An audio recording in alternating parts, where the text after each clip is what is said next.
बोलो सर्वशक्तिमान परमेश्वर, मैं आपके वचनों को सुनने के लिए तैयार हूं।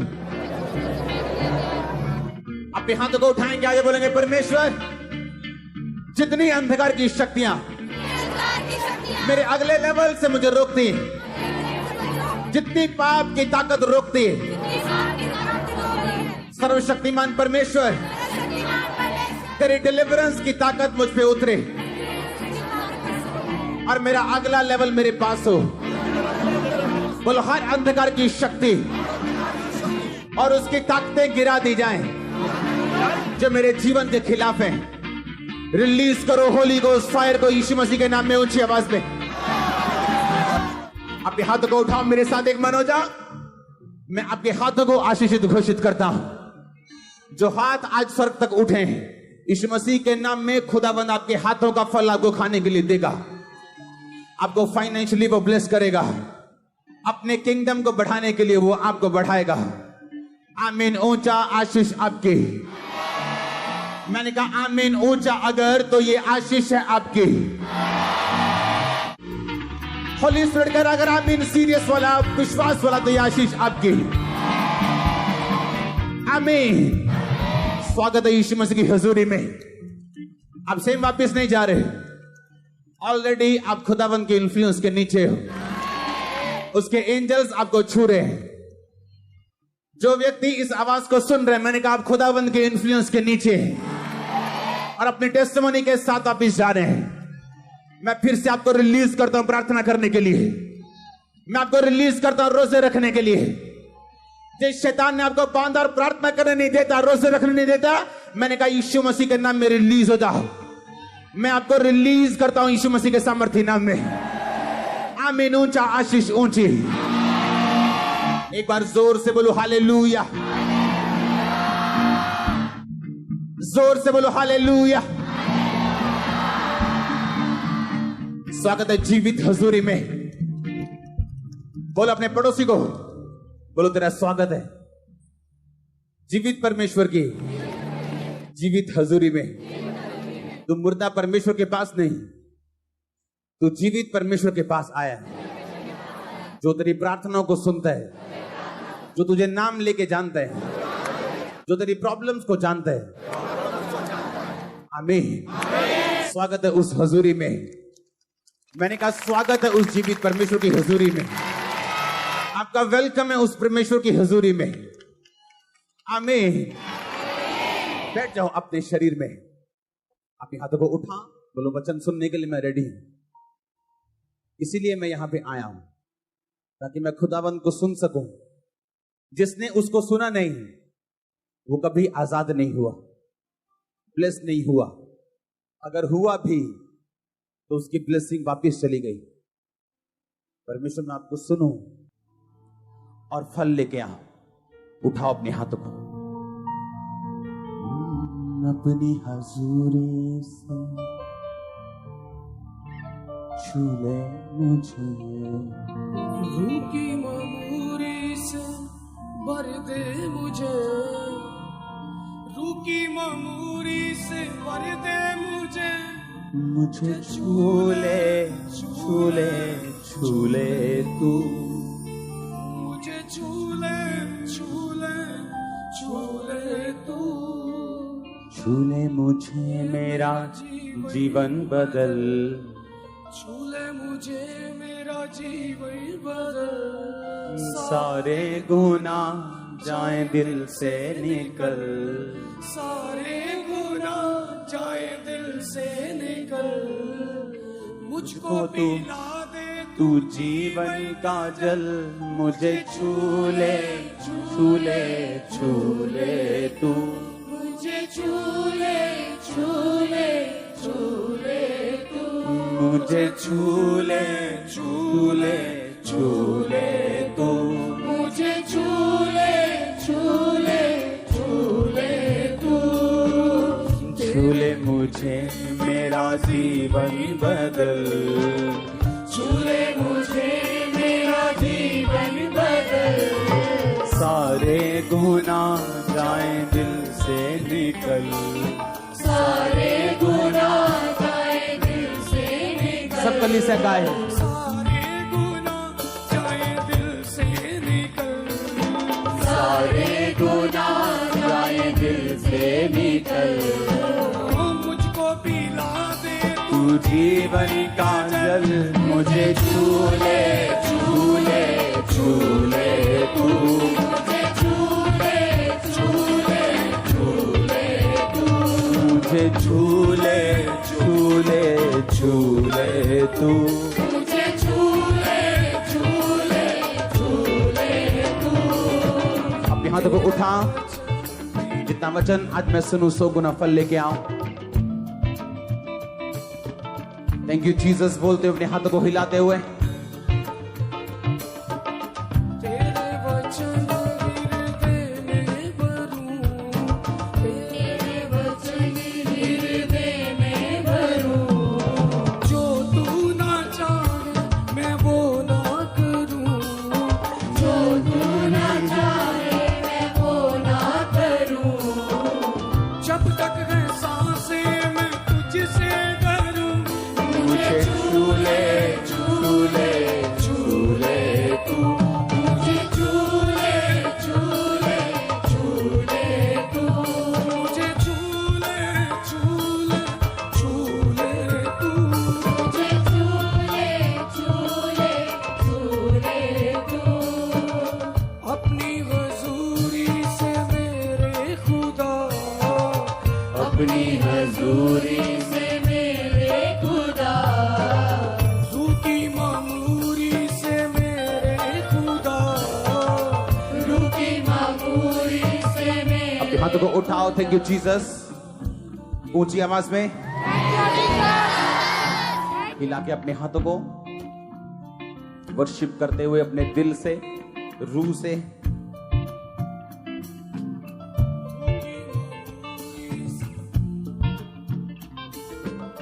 मुझको पिला दे तू जीवन का जल, मुझे झूले झूले झूले तू, मुझे झूले झूले झूले तू, मुझे झूले झूले झूले तू, मुझे झूले झूले झूले तू।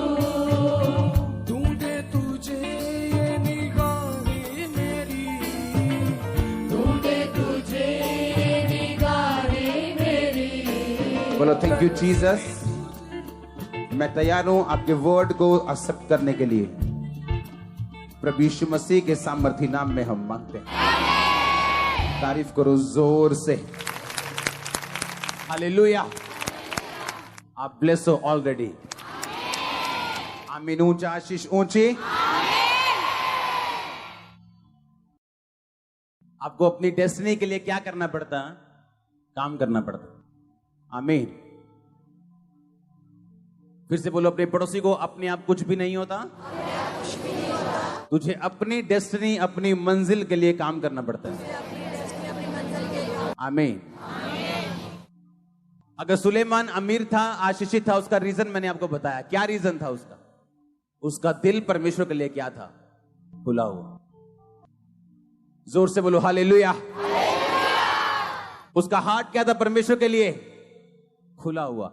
और रास्ते में जब वो परमेश्वर के भवन में जा रहा था, 1000 होम बलि उसने चढ़ाए। उसी रात को परमेश्वर ने विजन दिया और बोला तुझे क्या चाहिए? उसने कहा तेरा दास जो छोटा सा लड़का है, जो अंदर बाहर आना जाना नहीं जानता, जो तेरी इतनी बड़ी प्रजा का न्याय कर सके, मुझे बुद्धि चाहिए। और बाइबल कहती है परमेश्वर ने उसी रात उसको बोला कि मैं तुझे बुद्धि भी दूंगा और मैं तुझे इतना पैसा भी दूंगा, ऐश्वर्य भी दूंगा, जो आज तक मैंने किसी राजे को ना तो दिया ना तो दूंगा। कुछ भी अपने आप नहीं होता। रूथ का परमेश्वर की ब्लड लाइन से जुड़ना, दाऊद की ग्रैंड मदर बनना, यह अपने आप नहीं हुआ था। यह उसका डिसीजन था कि मैं अपनी बूढ़ी सास को नहीं छोड़ूंगी, क्योंकि मुझे वापिस जाके यहोवा की आराधना करना नसीब नहीं होगा। हालेलुया। यह उसका क्या था? अपना एक डिसीजन, अपना एक फैसला, जिसने परमेश्वर के बीच में उसको जोड़ के रखा और यीशु मसीह की ब्लड लाइन में उसे जोड़ दिया। आज भी जब अब्राहम से लेके या आदम से लेके यीशु मसीह तक जब पीढ़ियों का वर्णन किया जाता है, कभी 42 पीढ़ियों का, कभी जब आप उसके माता के पिता के पिता की वर्णन को देखते हैं तो उसमें रूत का जिक्र है, रूत के हस्बैंड का जिक्र है। आमीन। मरियम आसमान से उतरी हुई फरिश्ती नहीं थी। बाइबल कहती है इसी धरती पे जीने वाली थी, और उसने कहा था, जब परमेश्वर ने उसको बोला था कि मैंने तुझे चुनता हूं इकलौते यीशु मसीह को पैदा करने के लिए, और तू गर्भवती होगी, तो बाइबल कहती है उसने कहा था परमेश्वर ने अपनी दासी की दीनता के ऊपर क्या की है? दृष्टि की। हालेलुया। अपने पड़ोसी को बोलो अपने आप कुछ नहीं होता। आज लोगों के पास बहाने हैं, हाँ है कि नहीं? कोई गरीब है इसलिए अपनी गरीबी में ब्लू फिल्म में देख रहे हैं, क्योंकि उसे निराशा है, मैं अमीर क्यों नहीं हूं, मैं ऑस्ट्रेलियन क्यों नहीं हूं, मैं कैनेडियन क्यों नहीं हूं, मेरा वीजा क्यों नहीं लगा। बाइबल कहती है जब यीशु मसीह पैदा हुए तो इजराइल की व्यवस्था के अनुसार उन्होंने अपने पहलौठे बच्चे को छुड़ाने के लिए एक जानवर लेके जाना था, और उनके पास अगर पैसा ना हो तो परमेश्वर ने कहा था तुम बड़ा जानवर मत लेके जाना, तुम कबूतर को ले जाना और उसके बदले अपने पहलौठों को छुड़ाना। और बाइबल कहती है मरियम और उसका हस्बैंड जो थे वो कबूतरों का जोड़ा लेके गए थे, उनके पास इतना पैसा भी नहीं था।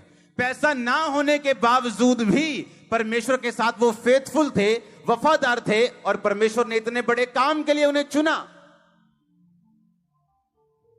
हालेलुया। अगर आप अपनी लाइफ में इंतजार करोगे कि परमेश्वर पहले गवाही दे तो मैं पवित्रताई में चलूं, या मैं नशा छोड़ दूं, या मैं गलत काम करना छोड़ दूं, तो आप कहीं और बैठे हो, आप परमेश्वर के राज्य में नहीं हो। उन्होंने पहले डिसीजन लिया। परमेश्वर ने नहीं कहा रूथ अगर तू डिसीजन ले तो मैं तेरे आने वाले टाइम में तुझे एक अच्छा पति दूंगा, तेरे दुखों को दूर कर दूंगा। परमेश्वर ने कुछ नहीं कहा, बाय फेथ वो चली। इसलिए पौलुस ने कहा बिना विश्वास के उसे प्रसन्न करना अनहोना है।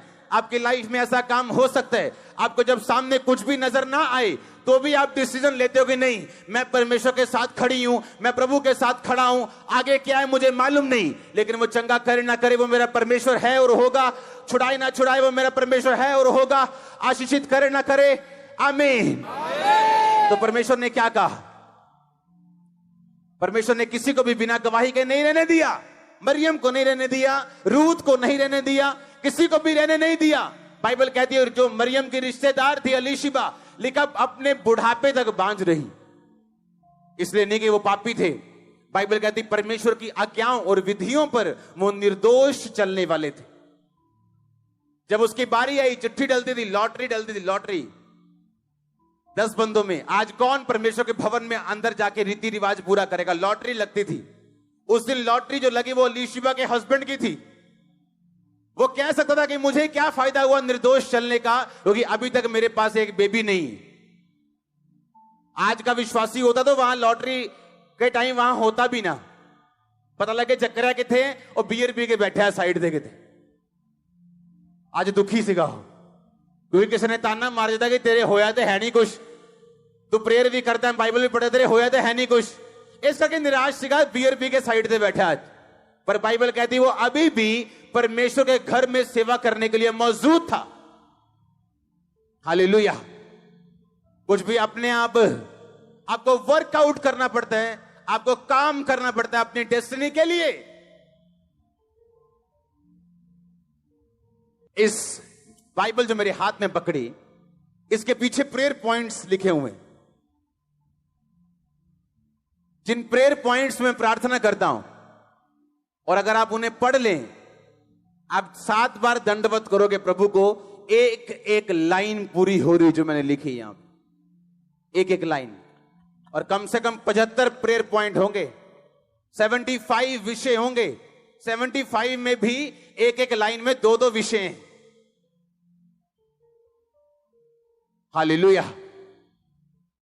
आपके लिए प्रार्थना इसमें है, आपकी गाड़ियों के लिए इसमें है, आपके फाइनेंस के लिए इसमें है, एवरीथिंग इसमें है। हालेलुया। क्योंकि मैं जानता हूं अपने आप कुछ नहीं होगा, मुझे वर्कआउट करना पड़ेगा, मुझे काम करना पड़ेगा अगर मैं चाहता हूं मैं रिजल्ट लेके आऊं। प्रभु के साथ कैसा कैसा कैसा रिश्ता आपका होना चाहिए, बाइबल क्या कहती है? आपको एक बात बताऊं, बाइबल के सारे वचन हर बंदे के लिए नहीं। एक कलीसिया ने जब पौलुस के मिशनरी काम में उसकी सहायता की, पौलुस कहता अब मेरा परमेश्वर तुम्हारी हर घटी को मसीह यीशु में क्या करेगा। किसको बोला? किसको बोला? उस कलीसिया को बोला कि दारू पीने वाली कलीसिया को बोला, कि नशा करने वाली कलीसिया को, कि सेवकों की निंदा चुगली करने वाली कलीसिया को? किसको बोला उसने? जब एक कलीसिया ने उसकी मदद की मिशनरी कामों के लिए, तो पौलुस कहता अब मेरा परमेश्वर तुम्हारी हर घटी को मसीह में महिमा सहित पूरा करेगा। एक वचन जब हम पढ़ते हैं भजन संहिता 91 जो आपने बहुत बार पढ़ा होगा, उसमें लिखा हे यहोवा तू मेरा शरण स्थान ठहरा है। 9 आयत, तूने जो परम प्रधान को अपना धाम मान लिया है, इसलिए कोई विपत्ति तुझ पर ना पड़ेगी, ना कोई दुख तेरे डेरे के निकट आएगा। हालेलुया। अपने पड़ोसी को बोलो तूने जो परम प्रधान को अगर अपना धाम मान लिया है। आमीन। इंग्लिश में लिखा हैबिटेशन। धाम का मतलब इंग्लिश में हैबिटेशन, और इब्रानी भाषा 4583 शब्द से ये हैबिटेशन शब्द लिया गया, जिसका मतलब है माओन। माओन निकला 5772 नामक शब्द से, जिसका मतलब है, हम पढ़ेंगे, ओना। ओना का मतलब dwelling together, duty of marriage. जैसे हस्बैंड और वाइफ इकट्ठा रहते हैं, उस शब्द के लिए, उस काम के लिए जो शब्द यूज किया जाता है उसको बोलते हैं ओना। परमेश्वर कहता तूने जो परम प्रधान को अपना ओना मान लिया है। क्या मान लिया है? मतलब धाम। धाम मतलब अब आप समझेंगे, धाम बताने कोई तीर्थ स्थान होगा चौड़ा सा, उसको धाम बोलते हैं। धाम यानी इब्रानी भाषा से लिया गया, जिसका मतलब दोबारा देखेंगे हम, ओना। ओना शब्द तब यूज किया जाता है जब हस्बैंड और वाइफ इकट्ठे रहते हैं। ओना शब्द का मतलब ड्यूटी ऑफ मैरिज, इकट्ठे रहना। आपके बेस्ट फ्रेंड से आपकी लड़ाई हो जाए, आप 10 दिन उससे दूर रह सकते हो। हां, रह सकते हो कि नहीं? पर अपने हस्बैंड से नहीं रह सकते। घर थोड़ी छोड़ जाओगे। वाइफ से तो नहीं रह सकते, घर थोड़ी छोड़ जाओगे। हाँ या ना? कितने मेरी बात को समझ रहे हैं? जिस बात से आपके दोस्त के साथ आपका रिश्ता बिगड़ सकता है, पर आप अपनी फैमिली में वो रिश्ता नहीं बिगाड़ते हो। समझ रहे हो कि नहीं? हां, परमेश्वर कहता है तूने जो अपना रियल फैमिली मुझे मान लिया है। जैसे हस्बैंड और वाइफ इकट्ठा रहते हैं, अगर तू मेरे साथ इकट्ठा रहे तो कहता कोई विपत्ति तुझ पर ना पड़ेगी, ना कोई दुख तेरे डेरे के निकट आएगा। अगर आप इसको पढ़ो तो परमेश्वर ने कहा इंग्लिश में कोई प्लेग, इब्रानी भाषा में अगर आप उसे पढ़ो तो उसमें लिखा कोई ब्लो, यानी ब्लो जब किसी के फेस पे जोर से मारते हैं या किसी के सिर पे जोर से वार करते और ब्लो कर देते, खत्म कर देते हैं, उसको मिट्टी कर देते हैं, उसको बेहोश कर देते हैं। परमेश्वर ने कहा अगर मैं तेरा पति हूं और तू पत्नी की तरह मेरे साथ रहे तो तेरी लाइफ में ऐसा कुछ नहीं होगा जो ब्लो करे और तू गिर जाए। ऐसा कैंसर कभी ना आएगा, ऐसी एड्स कभी ना आएगी। और आपका आमीन छोटा है चर्च। इसलिए मैंने कहा आपकी सेवा जितनी उम्र जी बढ़ती जाए, क्योंकि वरदान सेवा बढ़ाते हैं। वो एक करप्ट आदमी के पास भी हो सकते हैं वरदान, और एक अच्छे आदमी के पास भी हो सकते हैं, पर जो चीज आपको लंबा रखती है, लॉन्ग लाइफ देती है, वो है ओना, यानी प्रभु को अपना धाम बनाना, उसके साथ जुड़ना। जैसे एक हस्बैंड और वाइफ होते हैं, परमेश्वर ने वो शब्द यूज किया ओना, ड्यूटी ऑफ मैरिज। यानी अगर तूने परमेश्वर को अपना पिता, अपना पति, अपना धाम मान लिया है तो कोई ब्लो तुझ पे ना आएगा, कोई विपत्ति तुझ पे ना पड़ेगी, ना कोई दुख तेरे डेरे के निकट आएगा। हालेलुया। आप जानते परमेश्वर ने क्या कहा बाइबल में? जो कलीसिया है उसे किसी बाहरी वातावरण से डरने की जरूरत नहीं, किसी सरकार से डरने की जरूरत नहीं, उसे किसी शैतान से डरने की जरूरत नहीं। आप जानते हैं क्यों? बाइबल कहती है अपनी समझ का अगर तू सहारा ना ले, अगर तू यहोवा को याद करके सब काम करे, तो तू मनुष्य और परमेश्वर दोनों का अनुग्रह पाएगा। सुनो, मैं नहीं जानता कौन क्या है, क्रिश्चियंस लोगों के ऊपर इंडियन गवर्नमेंट बड़ा फजल करेगी यीशु मसीह के नाम में। आप देखना, आप देखना, ओपनली कुछ ना हो लेकिन खुदाबंद करवाएगा। उसने कहा तुम मनुष्य और परमेश्वर दोनों का अनुग्रह पाएगा जब आप प्रोवर्ब्स नीति वचन 3 उसकी 1 से लेके आगे पढ़ते हैं। लेकिन अगर आपको काम करना नहीं आता,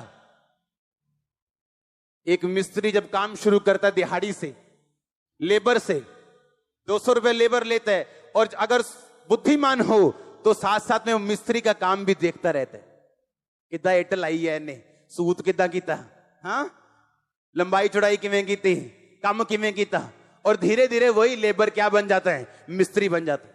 अगर वही मिस्त्री, फिर मिस्त्री का ध्यान ये नहीं होता कि मैं मिस्त्री बन गया हूं, फिर वो ठेकेदार की तरफ देखता है, कितने पैसे लए ने, किवें लए ने, कितना लए ने, की हिसाब किताब लाया। फिर जब वो बुद्धिमान मिस्त्री ठेकेदार बनता है, आमीन, फिर वो ठेकेदार बन के भी खुश नहीं, फिर वो आगे देखता है बड़े बड़े कॉन्ट्रैक्टर्स ये कैसे काम करते हैं, जीएसटी नंबर लेते हैं, आगे काम करते हैं। लेकिन जो बुद्धू लेबर है वो लेबर का लेबर रहता सारी उम्र। आप समझ रहे कि नहीं? हाँ, उसी तरह एक क्रिश्चियन है तो क्रिश्चियन आता चर्च है, आमीन भी बोलते हैं, प्रेयर भी करता है, लेकिन उसे ये नहीं पता बाइबल में लिखा क्या है। मैंने क्रिश्चियन लोगों को घटनाओं का शिकार होते देखा, ब्लो होते देखा, क्योंकि आपको इसके खिलाफ प्रार्थना करनी पड़ती है अगर आप चाहते हो कि ये चीजें आपके साथ ना घटें। एक सेवा में बंदा, अच्छा बंदा, पवित्रताई में बंदा, एक हॉस्पिटल में काम करता था जहां किडनी पेशेंट आते थे। बोलता था पता क्या, कहता यार मेरे को किडनी पेशेंट देख नहीं होते डायलिसिस वाले, रब्बा जो मर्जी हो जाए किडनी का रोग ना मैनू लाई। उसको किडनी का ही रोग हुआ, दोनों किडनियां फेल हो गई, अच्छे बंदे की। क्यों? शैतान डर को सूंघता है।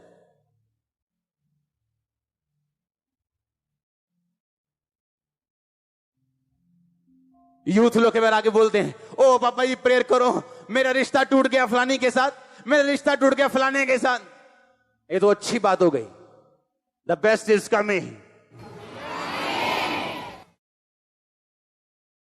ओना, ओना शब्द तब यूज किया जाता है जब हस्बैंड और वाइफ इकट्ठे रहते हैं। ओना शब्द का मतलब ड्यूटी ऑफ मैरिज, इकट्ठे रहना। आपके बेस्ट फ्रेंड से आपकी लड़ाई हो जाए, आप 10 दिन उससे दूर रह सकते हो, हां रह सकते हो कि नहीं, पर अपने हस्बैंड से नहीं रह सकते। घर थोड़ी छोड़ जाओगे, वाइफ से तो नहीं रह सकते, घर थोड़ी छोड़ जाओगे, हां या ना? कितने मेरी बात को समझ रहे हैं? जिस बात से आपके दोस्त के साथ आपका रिश्ता बिगड़ सकता है, पर आप अपनी फैमिली में वो रिश्ता नहीं बिगाड़ते हो। समझ रहे हो कि नहीं? हां, परमेश्वर कहता है तूने जो अपना रियल फैमिली मुझे मान लिया है, जैसे हस्बैंड और वाइफ इकट्ठा रहते हैं, अगर तू मेरे साथ इकट्ठा रहे तो कहता कोई विपत्ति तुझ पर ना पड़ेगी, ना कोई दुख तेरे डेरे के निकट आएगा। अगर आप इसको पढ़ो तो परमेश्वर ने कहा इंग्लिश में कोई प्लेग, इब्रानी भाषा में अगर आप उसे पढ़ो तो उसमें लिखा कोई ब्लो, यानी ब्लो जब किसी के फेस पे जोर से मारते हैं या किसी के सिर पे जोर से वार करते और ब्लो कर देते, खत्म कर देते हैं, उसको मिट्टी कर देते हैं, उसको बेहोश कर देते हैं। परमेश्वर ने कहा अगर मैं तेरा पति हूं और तू पत्नी की तरह मेरे साथ रहे तो तेरी लाइफ में ऐसा कुछ नहीं होगा जो ब्लो करे और तू गिर जाए। ऐसा कैंसर कभी ना आएगा, ऐसी एड्स कभी ना आएगी। और आपका आमीन छोटा है चर्च। इसलिए मैंने कहा आपकी सेवा जितनी उम्र जी बढ़ती जाए, क्योंकि वरदान सेवा बढ़ाते हैं। वो एक करप्ट आदमी के पास भी हो सकते हैं वरदान, और एक अच्छे आदमी के पास भी हो सकते हैं। पर जो चीज आपको लंबा रखती है, लॉन्ग लाइफ देती है, वो है ओना, यानी प्रभु को अपना धाम बनाना, उसके साथ जुड़ना। जैसे एक हस्बैंड और वाइफ होते हैं, परमेश्वर ने वो शब्द यूज किया, ओना, ब्यूटी ऑफ मैरिज। यानी अगर तूने परमेश्वर को अपना पिता, अपना पति, अपना धाम मान लिया है, तो कोई ब्लो तुझ पे ना आएगा, कोई विपत्ति तुझ पे ना पड़ेगी, ना कोई दुख तेरे डेरे के निकट आएगा। हालेलुया। आप जानते परमेश्वर ने क्या कहा बाइबल में? जो कलीसिया है उसे किसी बाहरी वातावरण से डरने की जरूरत नहीं, किसी सरकार से डरने की जरूरत नहीं, उसे किसी शैतान से डरने की जरूरत नहीं। आप जानते हैं क्यों? बाइबल कहती है अपनी समझ का अगर तू सहारा ना ले, अगर तू यहोवा को याद करके सब काम करे, तो तू मनुष्य और परमेश्वर दोनों का अनुग्रह पाएगा।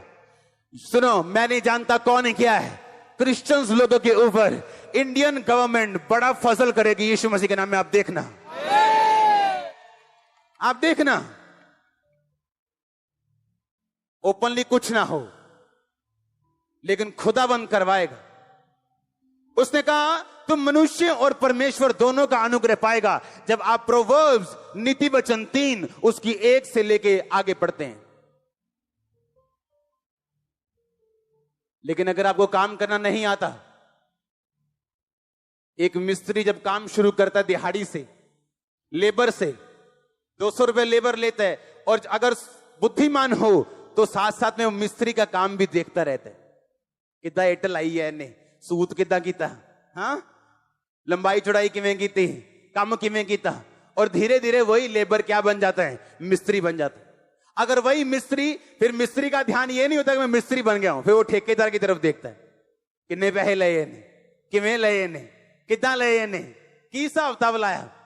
फिर जब वो बुद्धिमान मिस्त्री ठेकेदार बनता है, आमीन, फिर वो ठेकेदार बन के भी खुश नहीं, फिर वो आगे देखता है बड़े बड़े कॉन्ट्रैक्टर्स ये कैसे काम करते हैं, जीएसटी नंबर लेते हैं, आगे काम करते हैं। लेकिन जो बुद्धू लेबर है, वो लेबर का लेबर रहता सारी उम्र।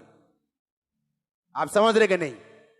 हाँ, उसी तरह एक क्रिश्चियन है तो क्रिश्चियन आता चर्च है, आमीन भी बोलते हैं, प्रेयर भी करता है, लेकिन उसे ये नहीं पता बाइबल में लिखा क्या है। मैंने क्रिश्चियन लोगों को घटनाओं का शिकार होते देखा, ब्लो होते देखा, क्योंकि आपको इसके खिलाफ प्रार्थना करनी पड़ती है अगर आप चाहते हो कि ये चीजें आपके साथ ना घटें। एक सेवा में बंदा, अच्छा बंदा, पवित्रताई में बंदा, एक हॉस्पिटल में काम करता था जहां किडनी पेशेंट आते थे। बोलता था पता क्या, कहता यार मेरे को किडनी पेशेंट देख नहीं होते डायलिसिस वाले, रब्बा जो मर्जी हो जाए किडनी का रोग ना मैनू लाई। उसको किडनी का ही रोग हुआ, दोनों किडनियां फेल हो गई, अच्छे बंदे की। क्यों? शैतान डर को सूंघता है।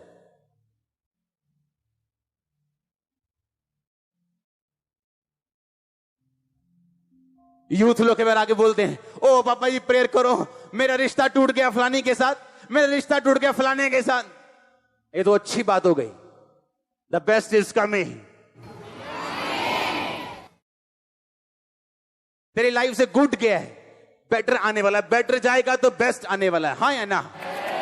क्योंकि आप वचन को अपने लिए कैसे काम करने के लिए मोड़ना है आप जानते हो। पर अगर आप कुछ नहीं जानते, आप रोओगे, आप चिल्लाओगे। इसलिए परमेश्वर ने कहा धर्मी विपत्ति में पड़ेगा पर पड़ा नहीं रहेगा, यहोवा उसको विपत्ति से छुड़ाएगा। क्योंकि धर्मी को पता है प्रार्थना कैसे करनी, दुहाई कैसे देनी। धर्मी चुप करके बैठा रहेगा तो शैतान आएगा, थप्पड़ मार के चला जाएगा, धर्मी कुछ नहीं होगा, परमेश्वर भी कुछ नहीं बोलेगा। क्योंकि आपको काम करना है जहां आप जाना चाहते हो। जिन चीजों के खिलाफ जो नफरत है, जिन बीमारियों से आपको डर से, आपको उसके खिलाफ आपको प्रार्थना करनी, आग फेंकनी, और वो भागती नजर आएगी, दौड़ती नजर आएगी। आपके बच्चे कभी आपसे अलग ना होंगे, उनको नशा कभी अलग ना करने पाएगा, शैतान उनको कभी अलग ना करने पाएगा। आपका बिजनेस कभी फेल ना होगा, फेलियर कभी ना कहलाएंगे। मैं नहीं जानता मैं किससे बात कर रहा, लेकिन होली स्पिरिट आपसे कह रहे हैं आप फेलियर ना होंगे यीशु मसीह के सामर्थ्य नाम में। मैंने कहा फेलियर ना होंगे, आप फेलियर ना होंगे, आप फेलियर ना होंगे। होली स्पिरिट कहता तुम फेलियर ना होगी, अपने घर में, अपनी फैमिली में, अपने बिजनेस में तुम फेलियर ना होगे यीशु मसीह के नाम में। हालेलुया। लेकिन आपको काम करना पड़ता है। आमीन, आमीन। जिस टाइम आप सोते हो, कौन से टाइम सोते हो? 10 बजे, 12? फेसबुक का जमाना है आजकल, हाँ? तो 12 हो गए, पहले 10-11 होते थे। जिस टाइम आप सोते हो उस टाइम मैं जागता हूं। मैं सुबह सोता हूं 8 बजे, पिछले कितने दिनों से। मुझे एक बात मालूम है, अपने आप कुछ भी नहीं होगा, नहीं होगा, अपने आप कुछ नहीं होगा। आपको उस काम के लिए प्रार्थना करनी होगी, आपको बोना होगा, आपको चलना होगा, फेथ दिखाना होगा, आपको स्ट्रांग रहना होगा परमेश्वर में। आदतें छोड़नी होंगी जो खुदा को पसंद नहीं। हालेलुया। ताकि आप आगे बढ़ सकें। शैतान को नफरत है आपके अगले लेवल से, नफरत है उसको फेसबुक देनी पड़े, उसको व्यभिचार देना पड़े, उसको चोरी देनी पड़े, वो कुछ भी देगा आपको प्रार्थना से रोकने के लिए। क्योंकि एक बार करप्शन दाखिल हुई, प्रेयर फिनिश हो गई। आप करोगे, आपको मालूम है खुदावंद सुन नहीं रहा मेरी।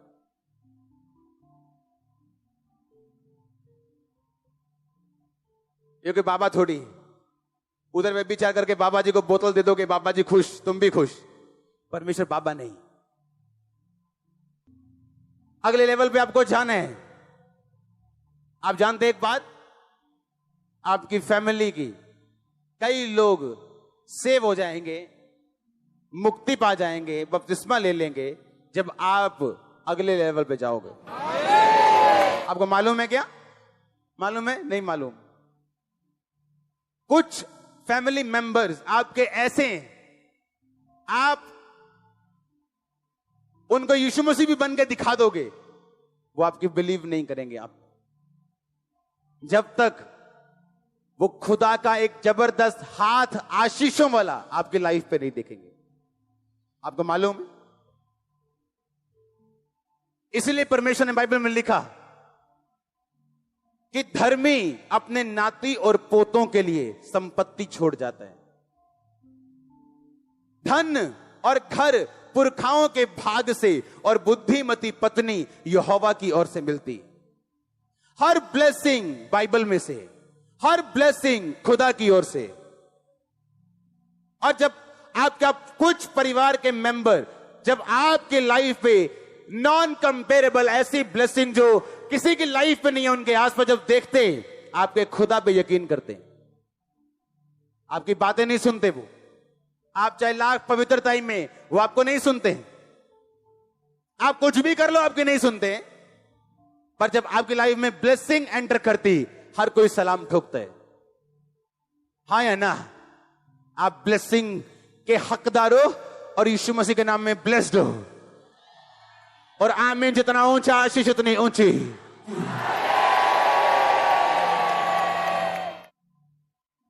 हालेलुया। मैं आप में वो बीज डाल दूंगा कि आप बढ़ोगे। आपको मालूम होगा कुछ भी अपने आप नहीं। पौलुस कहता, पहला कुरिन्थिया 14 में कहता, सुनो मेरी बात, घर जाके पढ़ना। कहता, जो अन्य भाषा में बातें करता है वो अपनी ही उन्नति करता है। यूनानी भाषा में लिखा, उन्नति का मतलब शरीर, शारीरिक उन्नति, आत्मिक उन्नति और प्राण की उन्नति। शरीर यानी पैसे की उन्नति, बिजनेस की उन्नति, फैमिली की उन्नति, बीमारियों में फ्री हो रहे हैं, डिलीवरेंस हो रही, शरीर की उन्नति हो रही। आत्मा की उन्नति मतलब प्रभु के बारे में पता चल रहा है, खुदावंद की ओर पहचान हो रही, पाप पे फतह हो रही। प्राण की उन्नति, प्राण सोल की उन्नति का मतलब यह है आपकी लाइफ की इमोशनल हीलिंग प्रभु आपको दे रहे हैं। इमोशनल हीलिंग, जो इमोशनली बीमार होता है वो शारीरिक बीमार से भी ज्यादा खतरनाक बंदा है। एक 10 बंदों से रिजेक्ट किया गया एक इमोशनल व्यक्ति जब 11वें असली और सही बंदे के पास भी जाता है, वो तब भी अपनी रिलेशनशिप में स्ट्रगल करता है। लेकिन बाइबल कहती है अगर आप गैर भाषा बोले, आप शरीर की उन्नति, आत्मा की उन्नति और प्राण तीनों की उन्नति आप लेंगे। पर अगर मालूम ना हो, अगर सिर्फ यही मालूम हो कि गैर भाषा का मतलब चलो बस, अगर यही मालूम है तो यही मालूम। गैर भाषा का सिर्फ यही काम नहीं, सिर्फ तालियां बजवाना काम नहीं। तालियां बजना तो एक उसका सिम्टम है, उसका एक लक्षण है। सामर्थ्य आप पे आती, कहता उन्नति होगी तेरी, किसकी? शरीर की। बीमारियां जाएंगी।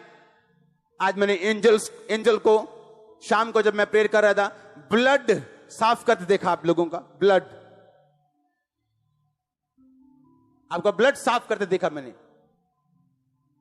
आप जाएंगे जब रिपोर्ट्स करवाने, आपका ब्लड बच्चों की तरह प्योर आने वाला है। और ये आमीन ऊंचा और आशीष ऊंची है। हालेलुया। आप समझ रहे कि नहीं? शरीर की उन्नति और किसकी उन्नति? आत्मा की। आपको बाइबल समझ नहीं आती थी, आप पढ़ते हो लेकिन समझ नहीं आती। लेकिन जैसे जैसे आप आत्मा में बढ़ते हो, आपको बाइबल समझ आती है। लेकिन जो गैर भाषा बोलेगा वो शरीर की उन्नति लेगा, आत्मा की उन्नति लेगा और प्राण की उन्नति लेगा।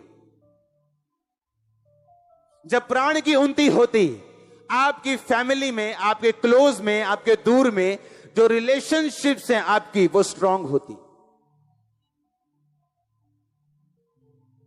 मन मुटाव नहीं होता फिर फैमिली में। पता है ये राइट है, करना है, हस्बैंड को भी वाइफ को भी। पर जहां आत्मा की गैर भाषा नहीं है, वचन की नॉलेज नहीं है, वहां पे लड़ाइयां होंगी। हस्बैंड बोलेगा ये लड़ती है, वाइफ बोलेगी ये पीते हैं।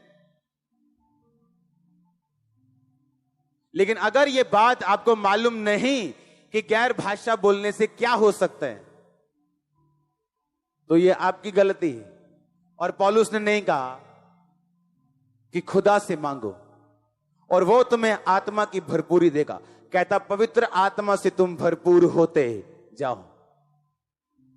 उसने ये नहीं कहा तुम मांगो, कहता होते जाओ। खोना कैसे? कहता स्पीकिंग टू योरसेल्फ, अपने आप से। कहता बात कर। जब तू अपने आप से बात करे तो बाइबल के बीच से बात कर। अपने सिम्टम्स नहीं देखने। हाय मेरी लत सोई जाती है, मम्मा जी करियो प्रेयर। मेरी भाई बोले क्या बोल रही तू? अगर तू मुंह से बोली जाएगी मेरी लत सुन, मेरी बांह सुन, तेनू खुदा भी तेरे सुनपन नू हटा नहीं सकता। जो गरीब है बोले मैं अमीर हूं, जिसकी टांग सुन है बोले उसके कोड़े खाने से। उसने सिम्टम नहीं देखना, उसने वो बोलना है जो बाइबल कहती है। मैंने क्रिश्चियन लोग देखे 40 साल तक प्रेयर लाइन में खड़े हैं, दुष्ट आत्मा नहीं जा रही। शेम आनी चाहिए, शर्म आनी चाहिए, शर्म। क्रिश्चियन बंदा दुष्ट आत्मा की डिलीवरेंस के लिए खड़ा है। आपके अंदर इतनी पावर है, आप अपने मुंह से शैतान को शर्मिंदा करके सारी उम्र बिना खेले शैतान पे फतेह पाके जी सकते हो, सिर्फ अपने मुंह से। प्रेयर की जरूरत नहीं, नहीं जरूरत। मेरे वर्ड्स लो, प्रेयर की जरूरत नहीं। बाइबल कहती है मैंने तुम्हें सांपों और बिच्छुओं को रौंदने का पूरा अधिकार दिया। किसी वस्तु से तुम्हें कुछ हानि नहीं होगी। लेकिन तुम कहते हो नहीं जी, शैतान था 40 साल तो मेरे पीछे, एक ही में जा सकता। मैं तो देना या गाटी पाई है पूरी, मैं तो जान ही नहीं देना इनू।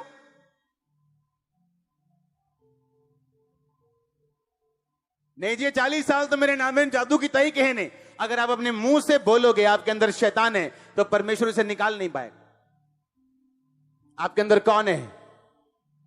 किसकी बेटियां हो, किसके बेटे हो, तो अंदर कौन है? अगर जिस कुर्सी पे शैतान बैठा है, परमेश्वर कैसे बैठ सकता है? अगर आपने खुदावंद को कबूल कर लिया, तो आप किसके बेटे बेटियां हो? तो यीशु मसीह का बेटा और बेटी, उसके अंदर कौन होगा? शैतान। शैतान होगा। या तो आप फिर बेटे बेटियां नहीं हो। अगर बपतिस्मा ले लिया तो हो, तो अगर वो नहीं उठा, जबरदस्ती उठा दो उसको और कभी ना बोलो मेरे अंदर शैतान है। क्योंकि आपको खुद काम करना है। आप पहले बोलो मसीह में आने से पहले मेरे अंदर शैतान नहीं है, वो कभी नहीं जाएगा। पर अब आप में पावर है, आपके मुंह में ताकत है। काम करना कैसे आपको समझाया गया है, छुटकारा कैसे पाना आपको समझाया गया है। यीशु मसीह ने क्रूस से बोला सब कुछ पूरा हुआ, होगा नहीं, हुआ। तेरी मुक्ति का काम हो गया, छुटकारे का काम हो गया, चंगाई का काम हो गया, बरकत का काम हो गया, सब कुछ पूरा हुआ। अब तू स्वीकार करेगा, पूरे हुए कामों पे विश्वास करेगा, तू पाएगा। पौलुस ने कहा मैं ये चाहता हूं तुम भविष्यवाणी करो। हर बंदा प्रोफेट नहीं है, आप अपने लिए प्रोफेसी कर सकते हो। सुबह उठ के मैं आशीषित हूं, आगे बढ़ने जा रहा हूं, अगले लेवल पे जा रहा हूं, मेरी गवाहियां लोग सुनने के लिए आएंगे। और साथ साथ अपनी लाइफ में प्रार्थना, पवित्रता, बाइबल और रोजों को रखना और डिक्लेयर करना। देखो कहां जिंदगी जाती है आपकी। पर आप ऊपर देख रहे हो, ऊपर वाला नीचे देख रहे हैं। आप ऊपर देख रहे हो, कब आएगा ऊपर से कुछ कबूतर की तरह उड़ता हुआ, और खुदा देख रहा तू कब जानेगा कि सब कुछ पूरा हुआ। आपको प्रोफेसी में बढ़ना है, उसका अलग सीक्रेट है। हीलिंग में बढ़ना है, उसका अलग सीक्रेट है। और हर सीक्रेट वर्ड ऑफ गॉड के अंदर है। हर सीक्रेट वर्ड ऑफ गॉड के अंदर है। कहता मेरे साथ कैसा रहना, धाम की तरह। धाम मतलब क्या? ओना। ओना मतलब क्या? हस्बैंड और वाइफ की तरह। हालेलुया। ऐसा रिलेशनशिप परमेश्वर कहता मेरे साथ रखना। पत्रियों में लिखा, पिता का धन्यवाद हो जिसने तुम्हें मसीह यीशु की सहभागिता में बुलाया। सहभागिता का मतलब भी यूनानी भाषा में है, जिस तरह हस्बैंड और वाइफ होते हैं, उसी सहभागिता में परमेश्वर ने तुझे अपने साथ बुलाया। इतनी क्लोजनेस, इतनी टुगेदरनेस तुम्हारी लाइफ में प्रभु के साथ होनी चाहिए, इसीलिए उसने तुम्हें अपने पास बुलाया। आपका हस्बैंड, आपकी वाइफ, आप एक्सेप्ट करोगे आपका हस्बैंड आपको छोड़ के किसी और के पास जाए? ग्रहण करोगे क्या? परमेश्वर आपका हस्बैंड है, वो भी नहीं चाहता व्यभिचार करे और किसी और के पास जाए। कहता वैसी सहभागिता कर तू मेरे साथ रखे, कोई ब्लो तेरे ऊपर नहीं आएगा, कोई प्लेग तेरे ऊपर नहीं आएगा।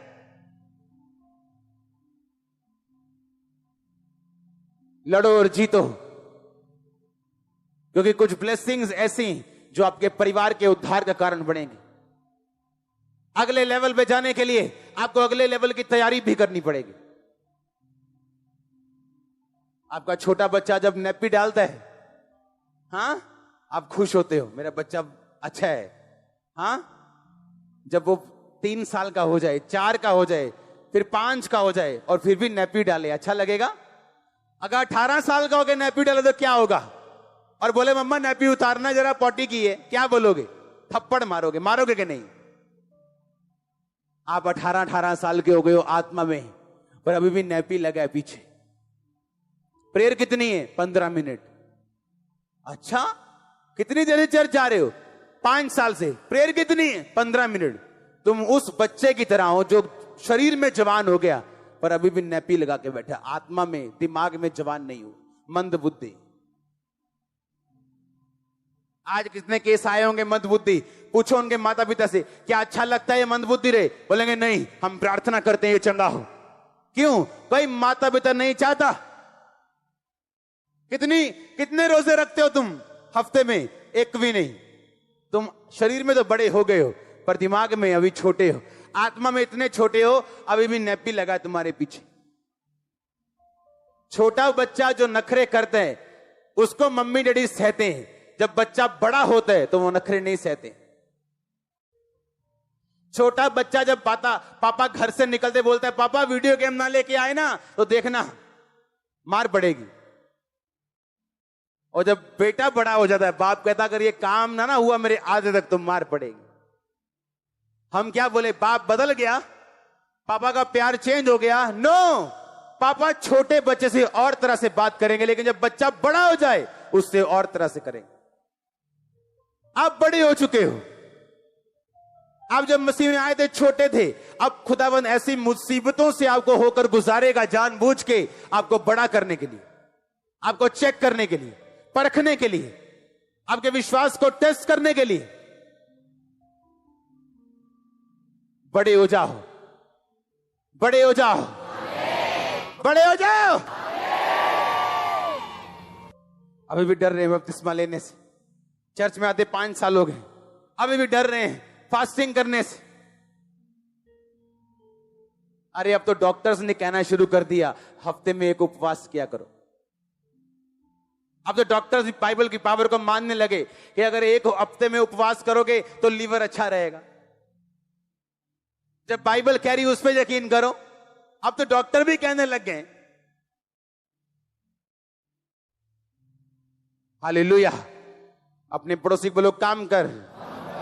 खुदा ने तुझे ताकत दी है, तू काम करेगा और फलवंत होगा। पौलुस कहता पवित्र आत्मा से भर, कहता गैर भाषा बोल, कहता भविष्यवाणी कर। जो चाहिए, अगर आज कान खुले, आंखें खुली, जो मैं कह रहा हूं उसे ध्यान से सुनना। जो चाहिए उसमें कदम रखो अगला यीशु मसीह के नाम में अपने आप। मैं नहीं जानता आप समझेगे नहीं। मैंने कहा जो चाहिए उस पे कदम रखो, अगला खुदा आपके साथ है।